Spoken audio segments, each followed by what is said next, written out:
This free step-by-step video comes to you directly from Haynes.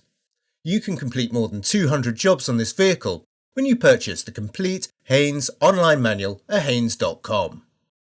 Pull the bonnet release latch located on the passenger side kick panel. Lift the bonnet safety latch and raise the bonnet upwards. The air filter is located behind the battery. Access can be improved by removing the battery cover. Unclip the cover if necessary. Unscrew and remove the two filter housing mounting screws. Access to these screws is slightly difficult and may require the use of a stubby or cranked screwdriver. Slide the filter housing cover out upwards to remove it. Withdraw the filter element from the housing cover.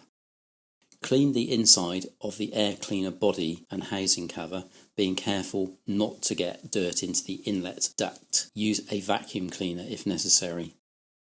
Fit the new element into the housing cover, seating it evenly. Slide the housing cover with the element completely into the housing. Refit the mounting screws and tighten them securely. Refit the battery cover if it was previously removed.